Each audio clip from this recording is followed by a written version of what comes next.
Another episode of MC Fireside Chats. My name is Brian Searl with Insider Perks and Modern Campground. We're in this new Restream studio that they've upgraded, and it was weird. Was the intro video stuttering for you guys at all? Yes, it was for me. Okay. See, it stuttered for me too, and I don't know why that's happening. I have like a $10,000 computer. It's got to be Restream. It's on capacity, but anyway, it's probably better the shorter it is, and the more we can get to talking to all you intelligent people who are here joining us. So welcome to another episode. Appreciate it. It's our first week, data, trends, and insights. We got a lot of stuff we're going to unpack for you guys today with campground pricing specifically. But first, let's kind of go around the room to our recurring guests, Raphael, Simon, Scott. You guys want to briefly just introduce yourselves, and whoever wants to start? Let's start with Scott. We never start with Scott because he's always late. You like picking on me. I'm Scott Barr, president of Kieran Consulting Group. We do market research and analysis, focus on outdoor hospitality. I guess that's it. Did you get a new camera, or is that like Restream 2? You look sharper and more in focus. Yeah, I don't know if I like it. I did not get a new camera, so it is the Restream. Oh, interesting. Okay. All right. I remember I had to tone it down to 720 because it was really weird because it would like stutter the video when I was streaming to Facebook or something. So we'll see if that happens. But Raphael. Hey guys, Raphael Correa, president and CFO of Blue Water. We are a campground owner and operator. We're also a third-party manager. We manage about, in total, we manage about just under 60 RV parks across the country from coast to coast. Awesome. Thanks for being here, Raphael. Simon? I'm Simon, the founder and CEO of CampMap. We help outdoor hospitality businesses improve marketing and guest experience with premium digital site maps that integrate with your website, booking, and app. Thanks for being here. And last but not least, our special guest for the week, Diane. Hi, everybody. My name is Diane Beeler. So I am the owner of Little Village Retreat. It's a glamping retreat in southern Utah. Welcome, Diane. Thanks for being here. Excited to talk more about your resort and what you have going on there. So before we kind of dive into what we want to do as our main topic here, is there anything else that you guys have seen come across your desk to our recurring guests, Scott, Simon, or Raphael, that you think we should be paying attention to? Did you just reverse yourself, Scott? I did. I was messing around with the settings, and I'm like, hey, people can read my hat now. All right, I'm going to try that. Like, I need Jessica, just flip me around like every couple seconds and see if people notice in the audience. Now I'm paranoid. Can you read the sign behind me? Is it look right? No, your sign's backward too, Raphael. Yeah, your sign's backward. My sign's backwards. All right, I got to flip myself too. Yep. Redo Woolbold, or however you pronounce that. Simon's got it together. He's got his camp map you can read in the background. I see his is backwards. Yeah, it's also backwards, I think. I think Jessica can control it. Try to click it, Jessica. See if you there. We can control. Oh, we can flip people over here. Look at me now. Yeah, we can flip people. This is my good side, so that's good. We should just all flip for the rest of the show and just see if people drop off and still view if they're just watching us flip. Well, I tried to change my view to be lengthwise, but I can't get it to work. I saw earlier you actually turned yourself sideways. Yeah, I was trying to just fix it. Yeah, I don't know how to do that. Restream their app is they don't have an app. Their website is really terrible on mobile. When I stream from conferences, it's really hard for me to figure that out too. Like I can figure it out, but like you got to mess with it and scroll up and scroll down. It's a mess. Anyway, okay. So my question to the people who are all now right side for me, anything that came across your desk that you guys think we should be talking about before we dive into our main subject, Raphael, Simon, or Scott? I mean, I'll just share on our side from the Blue Water side. We've seen some relatively strong pickup on all kind of facets of the business, from long-term stays, which we have a relatively smaller subset of our portfolios, long-term stays or seasonal stays in certain markets are referred to. But continuing to see a nice pace of transient pickup in our portfolio, which I'm super excited about, and specifically transient RV, which was kind of the laggard last year. But it's still nothing to write home about. Mild, I would say, is the kind of up over the prior same time last year that we are, but it's enough to be encouraging, put it that way. I was on LinkedIn yesterday, and I don't know if you saw this, Raf. Yes, you did, because you liked Michael's comment on the bottom of it mentioning me. I read Michael's comment as transient down 10%. That's what you read too? Yeah, well, and I think that's a true case in a lot of places still. And Yeah, I it's think, a you know, macro number, right? Yeah, it's a macro number. and this kind of will fold into, you know, I know we're going to discuss the pricing report that you put together, and, you know, the premium that waterfront commands, and as the name Blue Water implies, you know, we have probably a disproportionate number of properties that are kind of in those high demand generators. So we're, you know, what does they say? The shiny penny gets picked up first. And so a lot of the portfolio that we manage and own and operate is waterfront or water adjacent or close to significant demand generators that make them, so I haven't seen it as much. You know, I'll tell you that we still feel a drag from Canada on the properties that are specifically dependent on Canada. That drag is real the closer we get to the border, and that's still a pain point. So what you're saying is the waterfront is what makes Blue Water good, not Raphael. Yeah, absolutely, I can guarantee that. That's what I heard. I'm kidding. But yeah, it is. Like you obviously guys have established a great portfolio. You obviously have known for many, many, many years what you want to go after, and you've gone after it, and you've got some really great management properties and company-owned properties too. So yeah. Scott, any color to add to that you want to? Oh, just, you know, I'm as always, we pay attention to, you know, looking at the metrics that are coming across our desks and the chatter, as I say, and we're seeing some of the optimism, you know, flatten a bit in the RV industry. Overall, we haven't seen a good retail shipments report recently, so we're going to keep an eye on that. We see, you know, I think overall what we're going to see, especially early on, is the continued shortening of the timeline for booking, as well as people potentially downgrading a little bit in their experiences in terms of, you know, with the, you know, instead of the premium place, they might be downgrading a little bit, and we're seeing that split still, you know, between you know, lower higher income folks, and you know that seems to be where things are sitting at the moment.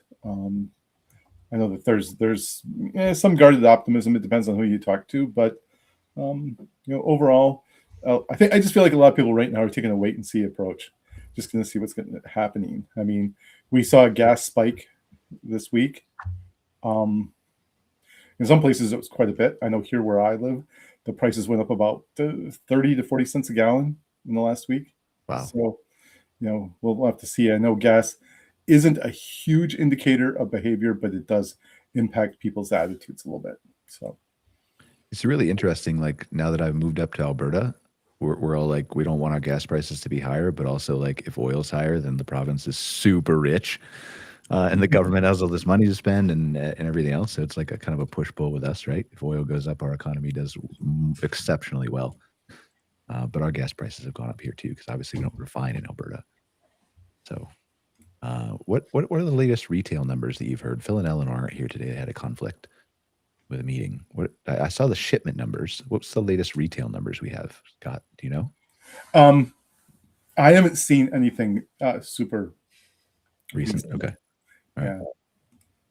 Yeah. Anything else that you guys, Scott or Simon, want to bring up that we should talk about before we dive into what main thing of? I saw one report last week coming in from a French group, Septio Hospitality, which is the biggest kind of online booking provider in France.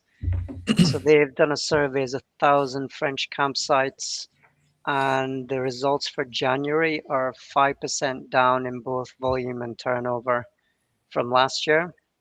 So that's, you know, that's a pretty negative signal for January, with the average spend of around $1,300 for like family holiday.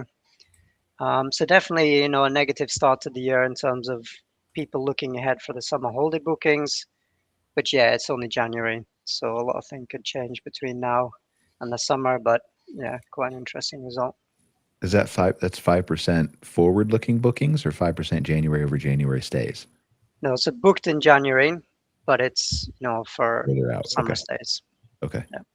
Yeah, I think that it's so early to call this. Scott, you and I have talked about this, right? Like it's so early in the year. So many parks are still closed. They don't open till mid-April. mid-May, or really get their season started. The kids aren't out of school yet.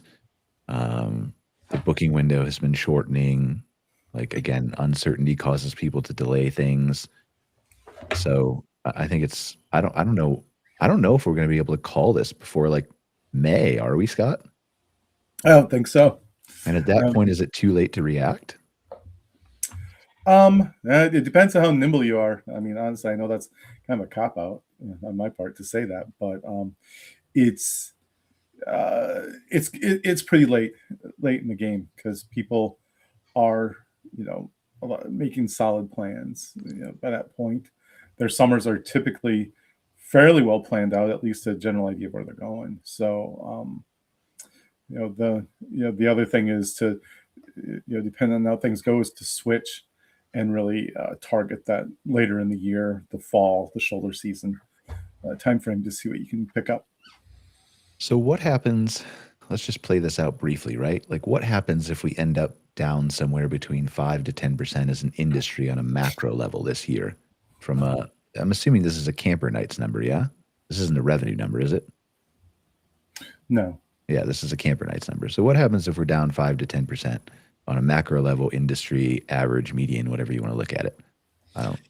Honestly, I think that number's relatively significant for us. One of the things that, and again, I kind of draw parallels to our other vertical, which is the hotel world. And, it's a pretty abysmal outlook in that space, unless you're in the luxury sector. And, the mantra in the hotel world is grind it out for better days and lower interest rates there's almost no transactions happening on the acquisition or disposition side of that industry.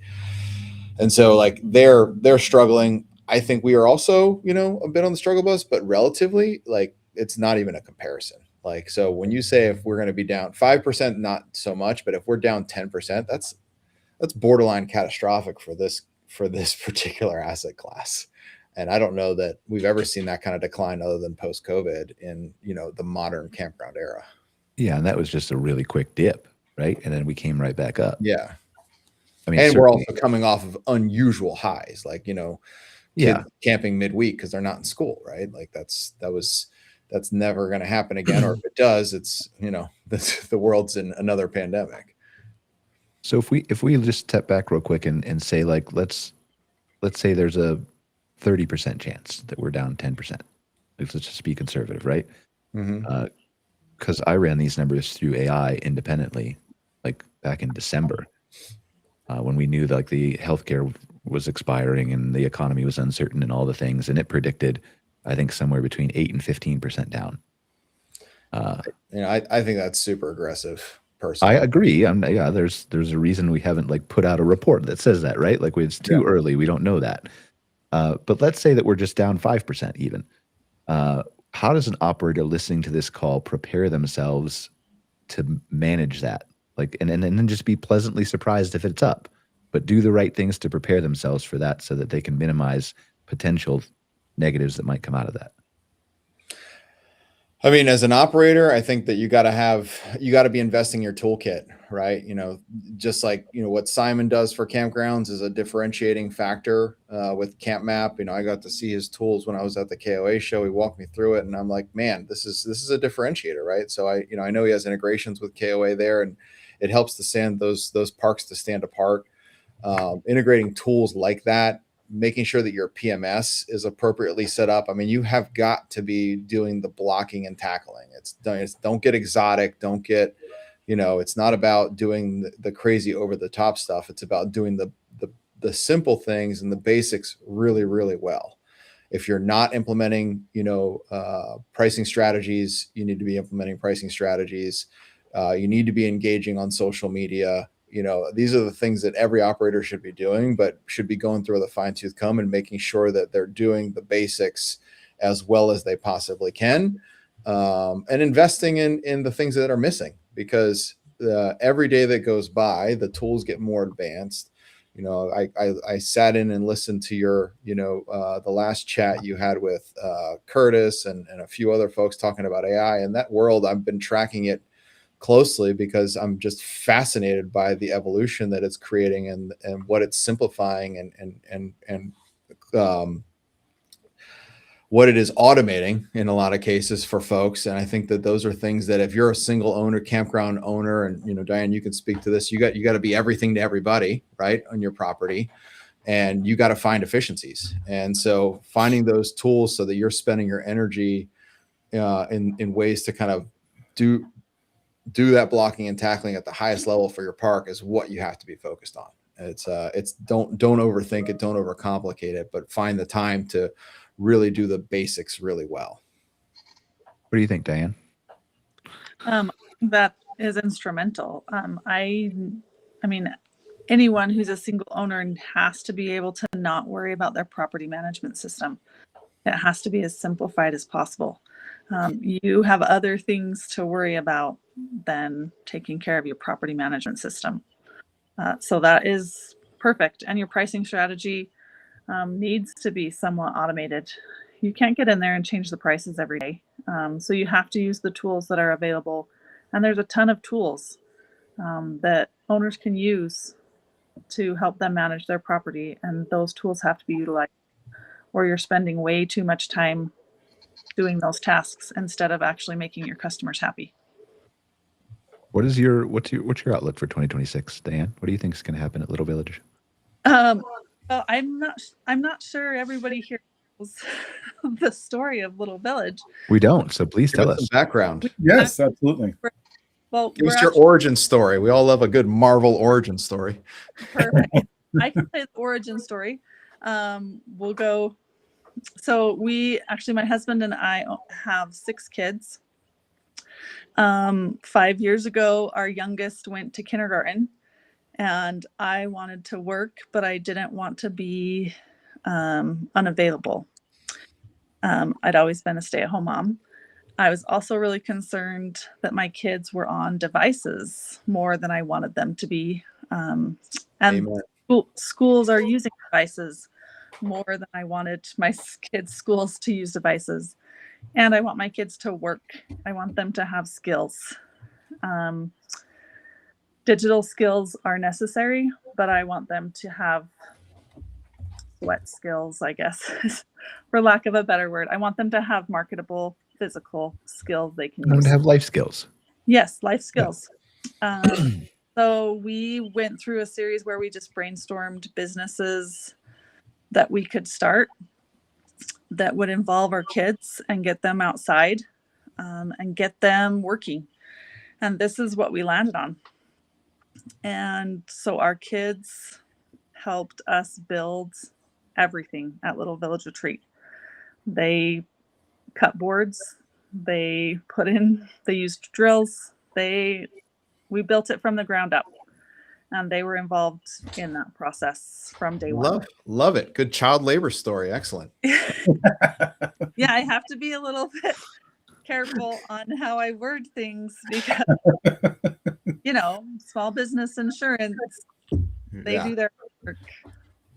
No, that's awesome. That's really cool. So our kids have learned how to use the property management system. Our kids have gotten in and looked at the data from the pricing strategies. Our kids have made social media posts and responded to comments.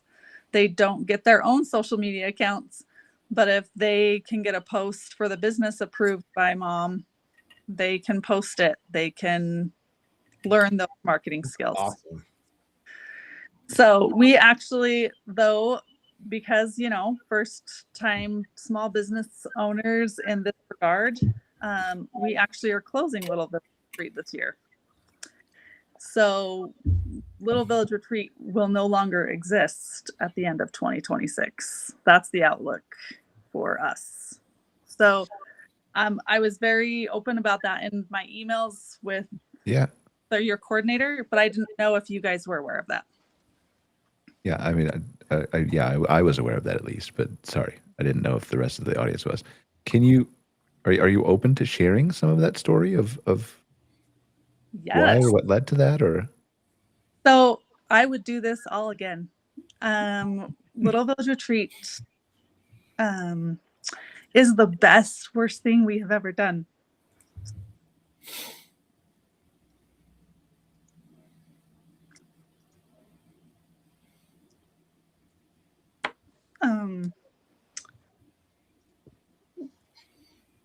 We treated it like we treat family.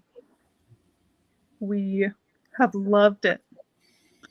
But we got, as sometimes happens in small businesses, we got some bad advice and we followed that advice. And we made some choices that were creative and that were pivots that, had we known more information, we would have made a different choice. So some of those are, we didn't purchase property. We were misinformed by some financial advisors that we should not purchase land. Now, probably everyone listening is like, oh, that is the biggest mistake you have ever made. But when you trust someone, and when multiple people that you trust tell you that that's not a good solution for you, sometimes you make the wrong choice because you trusted them. Sure, I do that every day. Yeah, so it just happens. So, but we wanted to make this business happen, even though we had a significant amount of cash to put towards it. We were just misinformed. So instead of purchasing property, we leased property, which in some cases, leasing property can make your business possible. In this case, it made our business possible, but we should have put our cash into property, because our small business loan could have been rolled into a 30-year term. Mm-hmm. And a lot of people just don't know that. So, which in this audience, probably the majority of people do own that, know that. But it's when you're not in this business, it's not common knowledge. Well, I think there's a lot of people that have come into this business after COVID who probably didn't know that to start off, who said, like, I see the outdoor business thriving, whether it's RV parks or glamping or whatever else. I just, I'm already maybe in real estate or something, but I just want to dive into this. And I think it's the same. And Raphael, you can attest to that. Scott, you can attest to that, right?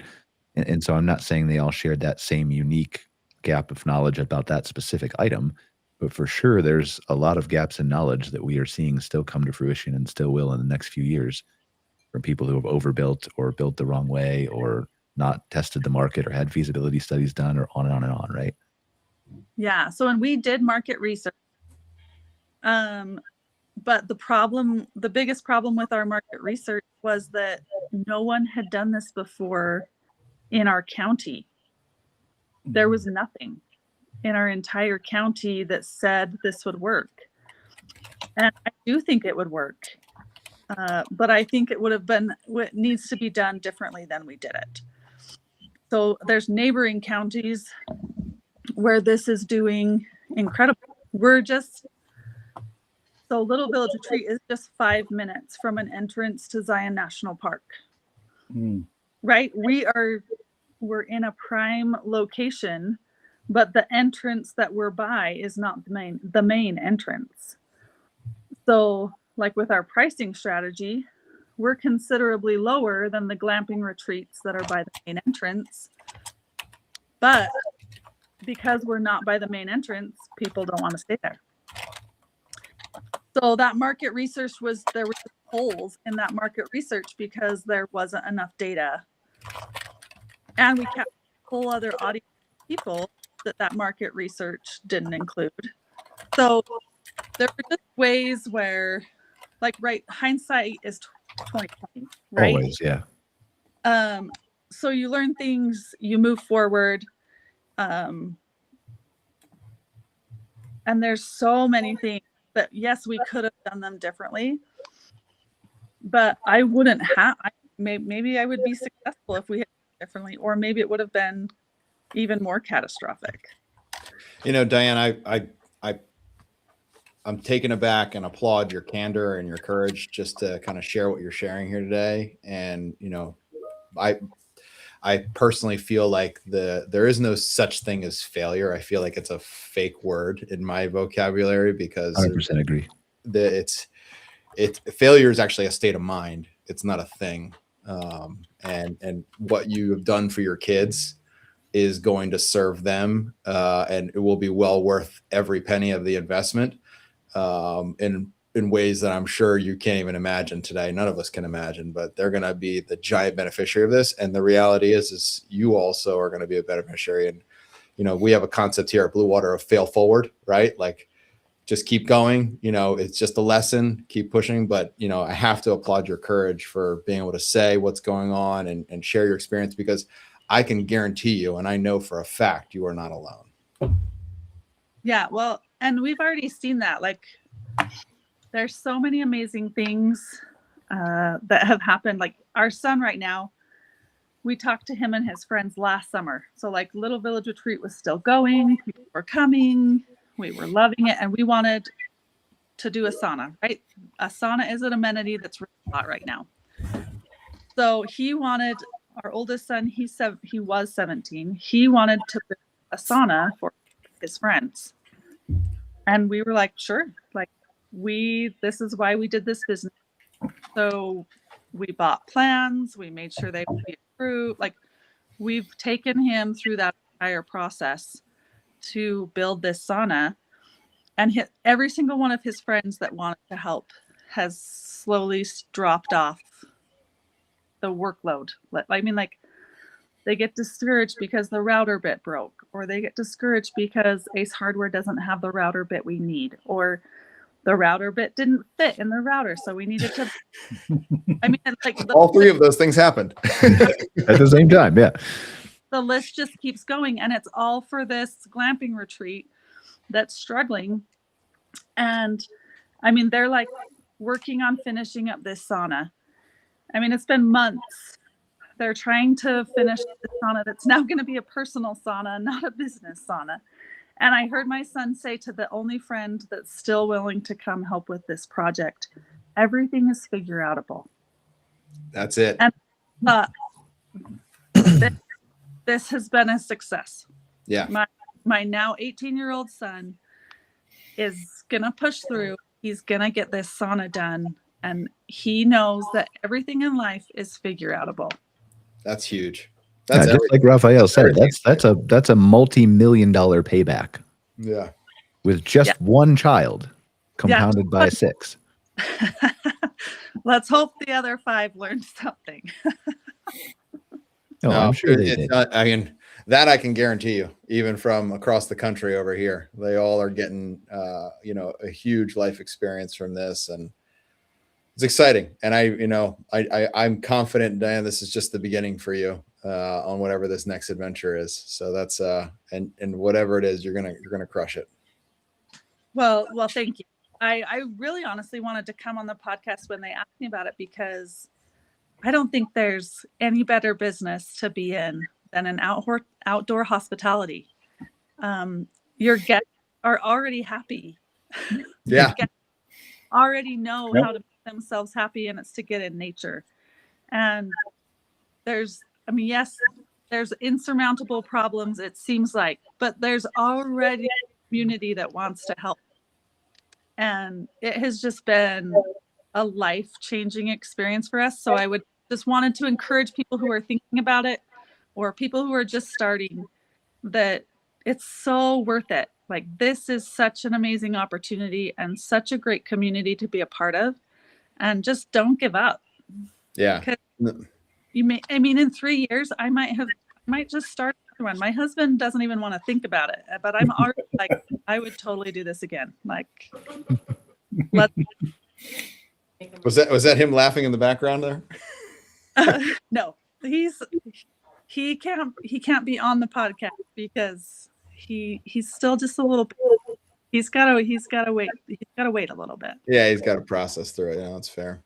Well, and Diane, I think you brought up a tremendous point that kind of really circles us right back to what Brian was talking about of, what happens if we're down 10%. And I think that what insulates our industry from those more violent swings that, which I say are I call them catastrophic, and they need to be, you know, have outside influence to happen largely, is because of that community that you're talking about. It's because we are, you know, and I come at this from the RV side specifically, because the RV world and the glamping world to some degree, but definitely the RV world, it is a lifestyle. It is a hobby. It is a passion. It is not, and being outdoors for many people is a passion. It's a lifestyle. It's a hobby. And so for that reason, you know, you get these instant communities on these camping and glamping and RV resorts, because all these people, like, they may not know each other from Adam, but they know they love this one thing. And that becomes this kind of unifying spark that is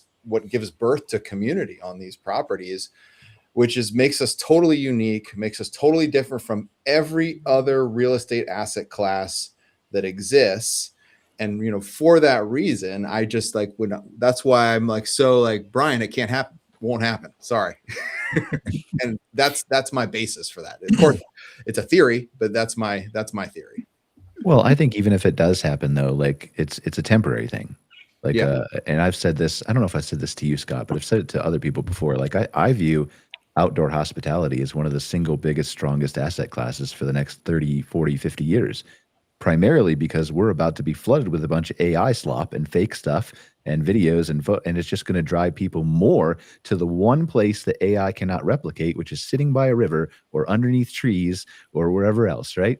And that is assuming we're all not living in a simulation currently. But we are for sure. We're gonna default to an assumption that we're not. But we are living in a simulation. But the trees are real, and we can smell them still and experience them. So just don't ruin it, Raphael. Just saying, we don't know that it's not a simulation.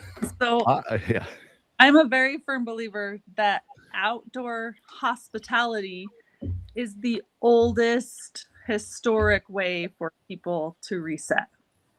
Right? It goes beyond the history of every other human activity besides maybe hunting. Which is right there with it. Yeah. Right? So it's in our very natures, like scientifically proven that that's the fastest way to calm a human down is to outside. Just get there somehow. Unless they're Gen Z, but we'll talk about that another show. So sorry. Even if it's a slight slump, this industry, I don't feel like this industry is going anywhere. Even if there's slumps, even like valleys, that's just part of the naturescape. Just comes and goes. Things go up, things go down. We innovate, we fail, we succeed, and we make it better. But yeah, I think of all the things I step back and look at, and you guys know how deep I am in AI. Of all the things I step back and look at and where I think the world's going, I think this industry is one of the most perfectly positioned ones in the world. If people are willing to pay attention and adapt to what's coming, like whether that's long-term or more affordable housing, like Sun says, or whatever, right? Wherever that goes, I think it's going to be a greater sense of community and a greater sense of enjoying nature. And I think that as a consequence almost of AI, it's going to drive more people to our business. I think it's going to be great. So I'm looking forward to that. All right. Do we want to dive into a pricing report? Yeah, let's do it. All right. So Jessica's going to share a screen here.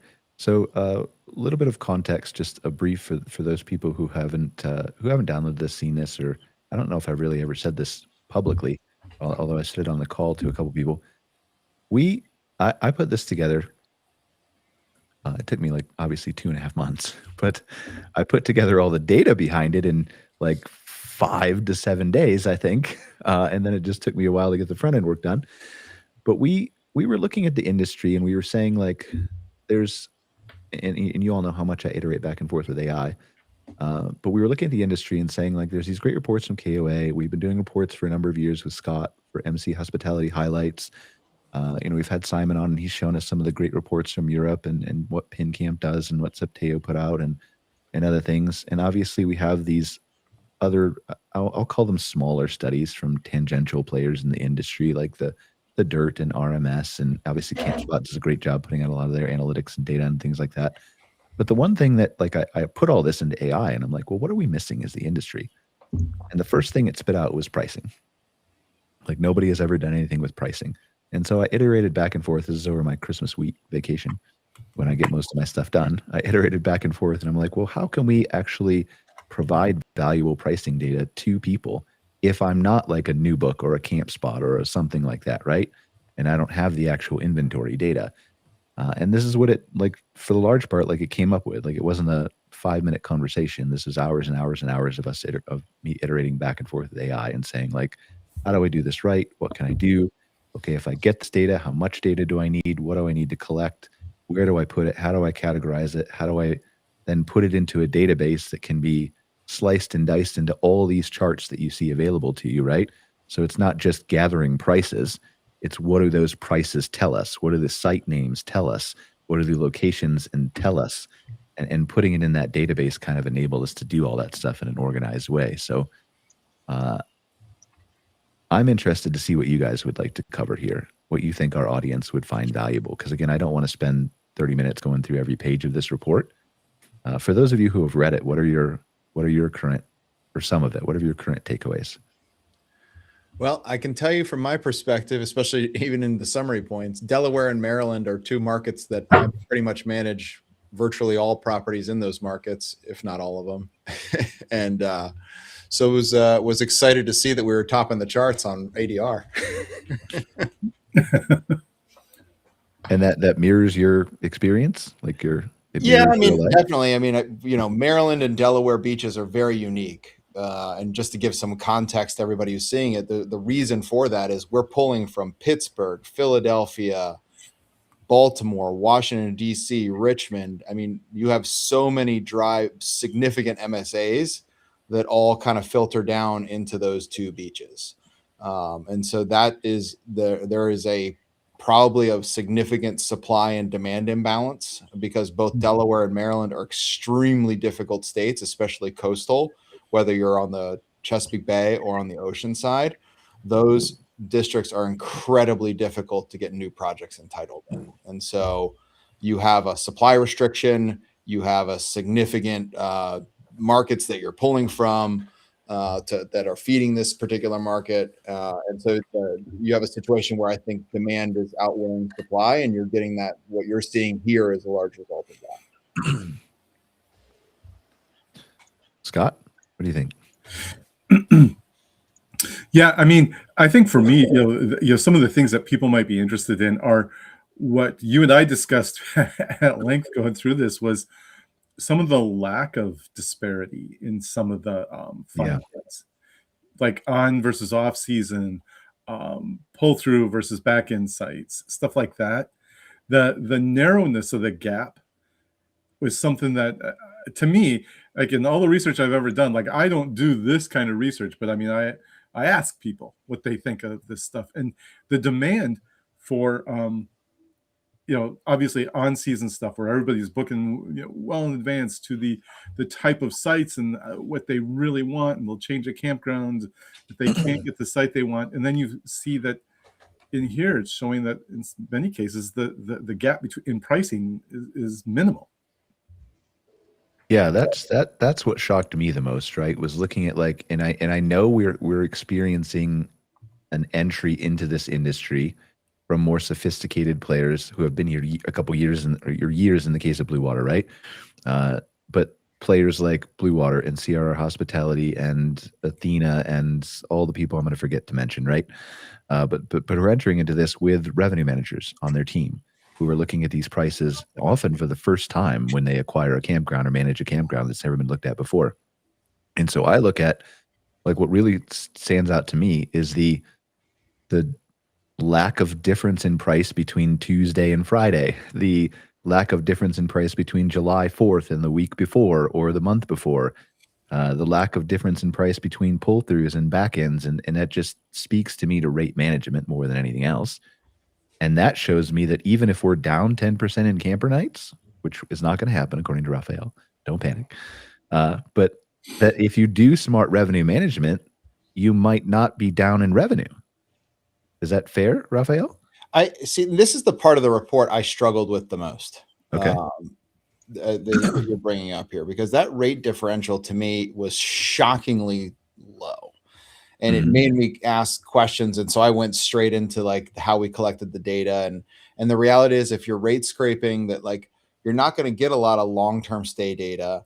You're not going to get a lot of that. And because you're also, one of the summaries is that dynamic pricing has arrived, right? And like, okay, well, if dynamic pricing has arrived, then how is there not such a delta? Like, I'm just looking at my Luray RV resort for the month of July, and I don't have ability to pull an average ADR. I know the average ADR for the month on the books today is $92, but the weekdays are in this is for basically across all site types, I believe.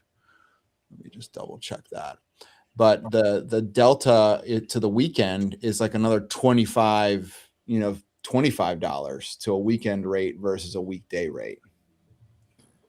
Yeah, and I think that speaks to like dynamic pricing has arrived, maybe hasn't been adopted, or if it has been adopted, it hasn't been set up properly, or if it has been set up properly, let's be honest, none of our reservation systems actually have real dynamic pricing, right? Like, not like Disney does or Delta does.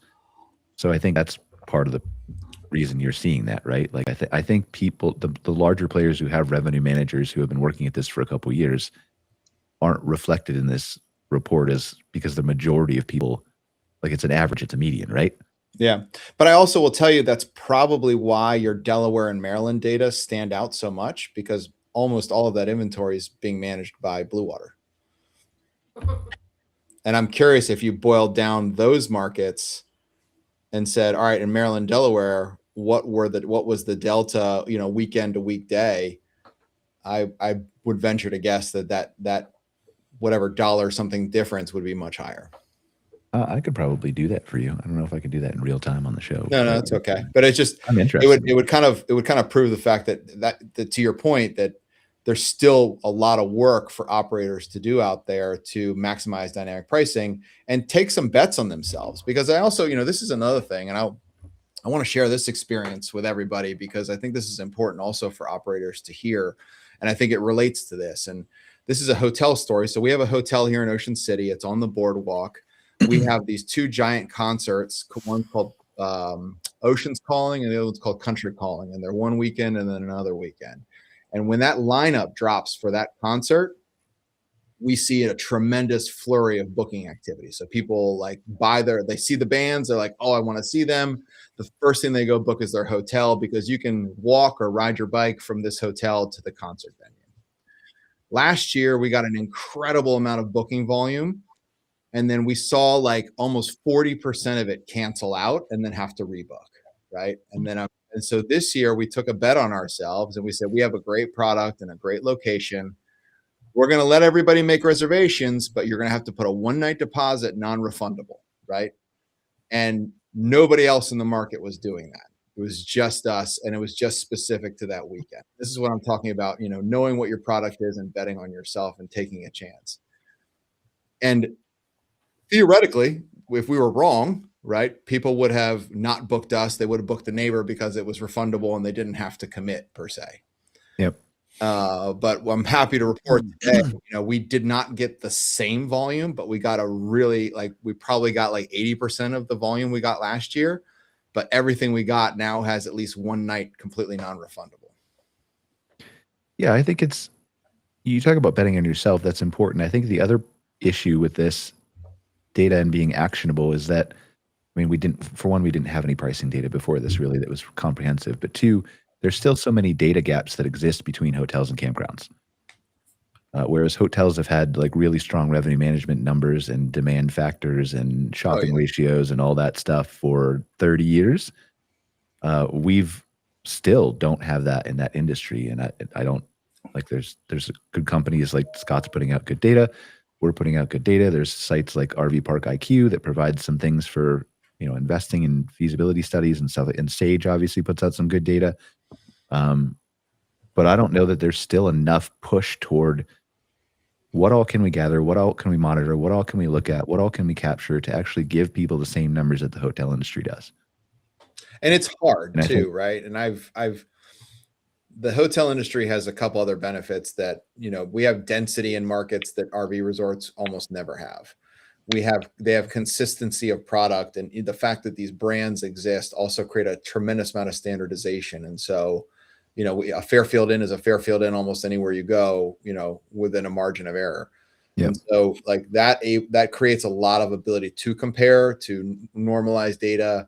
We are always going to be more spread out and harder to say this RV site is equivalent to this RV site, right? And for that reason, it's always like, even on its best day, let's say you had every bit of data of booked business, you would still be limited in your ability to use it the way the hotels do it. For sure. Yeah. But I mean, again, I think Better than where we are. We're missing 90% of that data. Yeah. So if we had 50% more of that 90%, then you could make at least more educated and informed decisions, right? 100%. Yeah. I mean, that's the one thing that, like, we down and further in this report, we looked at the actual sites of some of the stuff, right? Waterfront, beachfront, lakefront, VIP, luxury. And these are all things that, like, maybe they are really VIP, maybe they're not. Like, it's what the owner chose to call the sites, right? And you can call your site anything you want in CampSpot or NewBook or whatever. We all know the dearth of RV resorts out there that are not really resorts, but call themselves that. Well, and I think you're bringing up a great point, Brian, and I'm really curious Simon's perspective on this, because, site naming and site maps and kind of how you're selling it to that guest before they get there. Simon, have you seen some best practices or things that work better than others when you're building these site maps to kind of capture that price differential? Yeah, I mean, we see we have customers we enjoy doing maps for, and some we don't. And the biggest reason we don't is because they completely confuse the sale of their product. So you end up with a massive range of different options. Too many site types. Yeah, like just complete shotgun on the wall, and like you have no idea what you're choosing, and they're changing site types based on a tiny amenity difference. So I think simplicity in your communication of your product is really key. And then, throughout the customer journey, you can upsell specific things, but simplify, make it descriptive, make it relevant, and don't, try and trick and confuse or overcompensate with descriptions of things, because it just doesn't work. Yeah. If you have 200 sites that are all one of one, it gets to be very hard to sell, because it's like going to the grocery store and having too many options. We found a reservation system that did that, by the way, when we were looking at this pricing report. I can't remember what provider it was. It was one of the smaller, like, software providers. Had all 220 sites listed or something like that. Well, and there's places where it makes sense. Like if you're a super high-end glamping resort and each one of those things is kind of a bespoke custom thing, and you're charging a super premium dollar, but you may like the way this one looks versus that one looks, but they're both a king bed and you're both going to get a premium experience, then they're kind of the same thing, right? Yeah, no, this was literally RV site -42, RV site -43, RV site dash, yeah. And that's kind of goes back to what I was saying. Like, what do operators need to be? They need to have that blocking and tackling figured out. And I will tell you that 99.9% of what we end up doing as Blue Water when we take over a property is reconfiguring the PMS system into something that we know works from, the various trial and error that we have done. How do you balance that? How do you balance between what Simon is saying, between simplicity and complexity? Because I feel like it's not just one or the other. It's obviously property specific. It's a balance. It's a balance, and you have to find. And to be honest with you, it's one of the other beautiful parts about our business that I love is the fluidity of the inventory, right? So I could have 100 RV sites, 20 cabins, and 10 safari tents. And next year I could be like, I want to add more tents, or I want to add more seasonals, or I want to do the reverse. You can morph this inventory. And we constantly are doing that. We call it our highest and best use practice here at Blue Water. And so we do this analysis every year, and we say, all right, here's the sites that produce the most revenue. Here's the sites that produce the least. And we spend all of our time on that bottom 20% and think how we get them back to the top. And then we have a new bottom 20%, kind of the old Jack Welch management method, if you will. And that is how we continually elevate these properties. And we're also messing around with having, sometimes we find that we have too many site types and we have to narrow that down and simplify it, to Simon's point. And sometimes we've oversimplified it, right? And we haven't given enough stratification of pricing to appeal to different customers. And so we've got to go both ways with it, but it's a matter of looking at the data, looking at what's booking, and then making, educated guesses as to what the consumer would react better to. Just a final point. I mean, a lot of it comes down to the experience in terms of product development. I mean, if you have things like drop lists or scrollable lists, if you have anything above 5 to 10 items in that list, it confuses the human trying to understand what the list is. So it's just these basic, user experience, product development, guidelines, and design structure That's a great that you point. then need to link to your economic, side of it and get There's that balance too right. many choices is overwhelming is what you're basically saying. Yeah. It's exactly. Yeah. It's the same thing. You go to the grocery store aisle and there's like 60 different choices of potato chips you can buy. It's why they all fight over the end cap, because it's easier to understand and buy from, right? It's always sour cream and cheddar, Brian. 100%, always. I think But which That's brand? simple. You probably have That's 10 simple. brands that are offering sour cream and cheddar. so. I think an important thing for smaller owners to pay attention to is the questions your potential customers have or that your guests have. Yeah. So if they have to ask more than one question and it's not answered in the process of booking, they're not going to book. So they shouldn't be asking questions and be left wondering what the answer is. They shouldn't have to call you to figure out whether or not they're going to get what they want. So anytime a customer or a potential guest asks a question about the process, it needs to be answered during the booking process. They shouldn't have to ask a question to you. Yeah, before, I think that's well said. before, during, or at worst case, like after, some things can be answered after in a pre-arrival email. But I'm generally with you, like, it's those questions that are really going to make or break that booking decision, is what I think Diane's referring to, and I agree with you. And it needs to be told through pictures. It needs to be told through descriptions.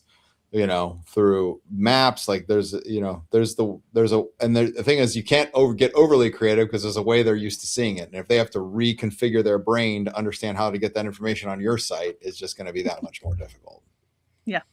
I wonder what that does to conversions when people no longer have to navigate different sites and they're asking all the questions through ChatGPT or something, though. But Does that make it more likely to convert or less likely because they haven't thought of the right question? That is a really good question. I don't know. We know that yet, but Yeah. Scott, what do you think, data guy? I have to research that. Cop out again.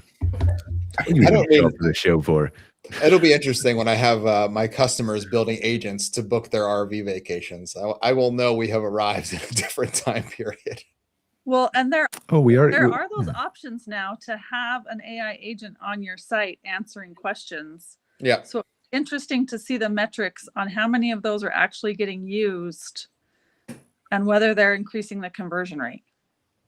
Brian, you got any insight on that? Yeah, I mean, we've seen in our early data that it's like, I don't know if you can say that it's increasing the conversion rate, which is the difficult part of it, right? Yeah. It's another touch point in the journey.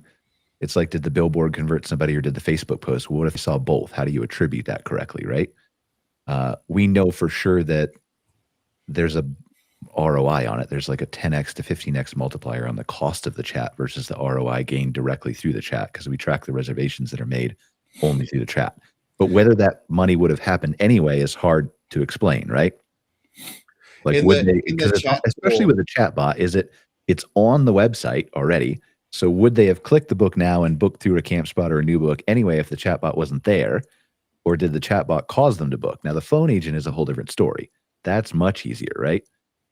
Because you're calling on the phone anyway. That's easier to generate ROI for, I think. And I'm curious, Brian, do you ever put together analytics on like what questions are coming through? What trends of I feel like your chatbot tools would provide tremendous insight if you were able to kind of collate that data into how to Diane's point, answer those guest questions up front.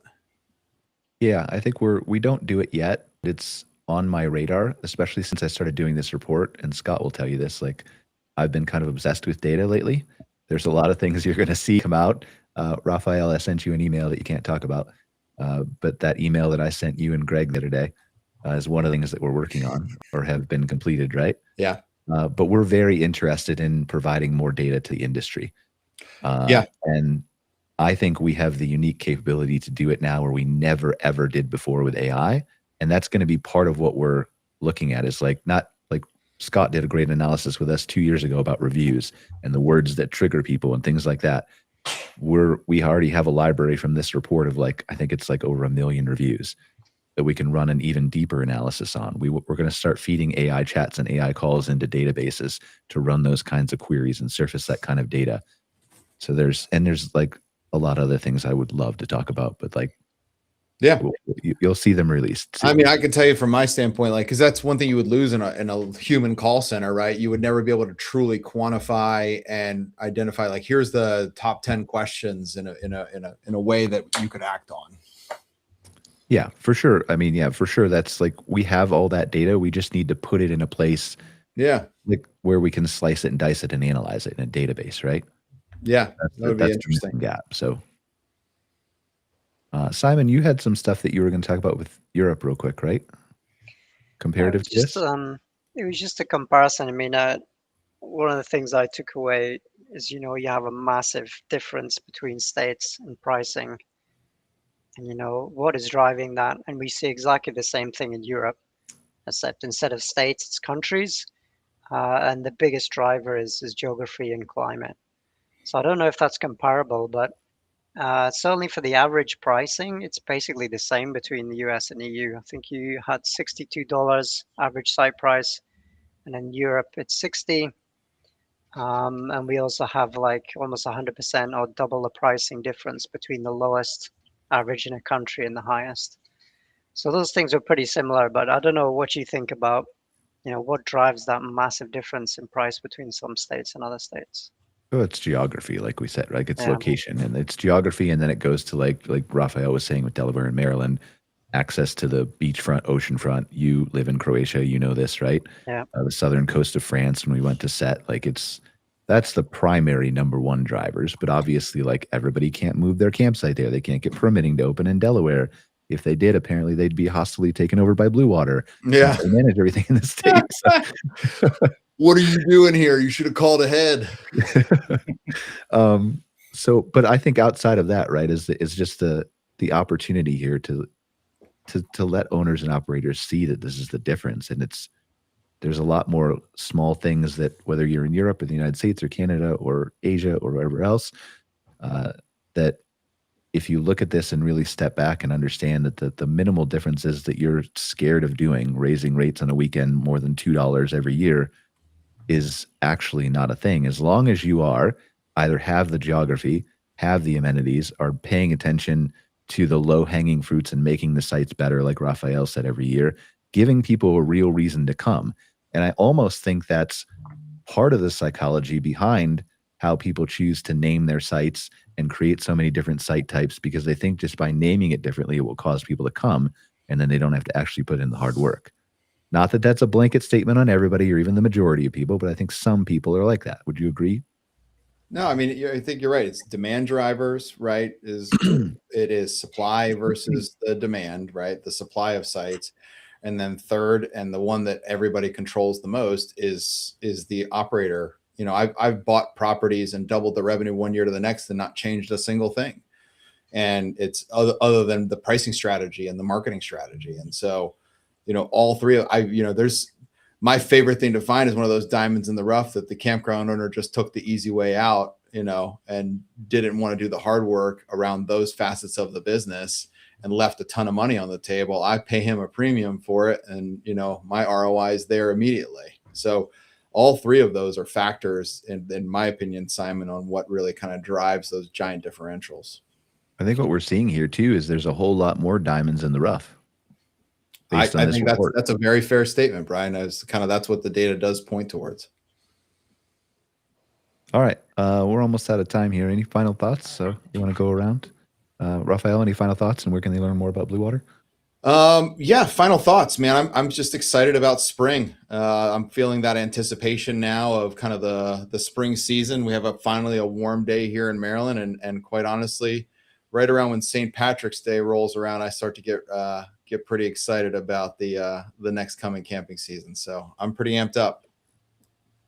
Awesome. And where can they find out more about Blue Water if they're interested? Oh in yeah, anything? you can check us out on our website, and that's going to be BWDC. That's Bravo Whiskey Delta Charlie.com.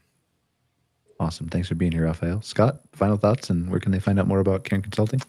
Final thoughts. Just keep your eyes peeled for a lot more stuff coming out. I have some stuff coming out. Brian has more stuff coming out. We're gonna flood you guys with information this year. That's our goal. Hopefully it'll all be of use. But no, I think we have some really, really cool stuff that we're working on. Some, I have some ideas. Brian has some great ideas, and we're really excited about that part of the business and what we're working on this year. You can go to cairnconsultinggroup.com. We have a resource library there. Brian has a resource library too, of reports and such. So, either one of those, if you're looking for information, go to our websites and peruse the reports that are available. And if you have any suggestions too, like Scott's always willing to listen to suggestions. I'm always willing to listen to suggestions. Rafi had a good suggestion about analyzing the AI chats and calls. We're already working towards that. But if you have more, anybody who's listening, please send me an email, send Scott an email. We do things together, we do things separately, but we're all listening and we all want to make this industry better together. So the more feedback that we get, the more we can do. And send me an email, Raphael, about Maryland and Delaware. I'll pull those numbers for you. We have them all. We only broke apart the top 3 states at the bottom because we didn't want it to be a 1,000-page document. So Simon, final thoughts, and then where can they learn more about CatMap? Oh, just well done on the report. Amazing piece of work. So good job on that. And you can find us at campmap.com or find me on LinkedIn, reach out. It's quite easy. And Diane, last but not least. I just think this report's amazing. It's great and valuable resource.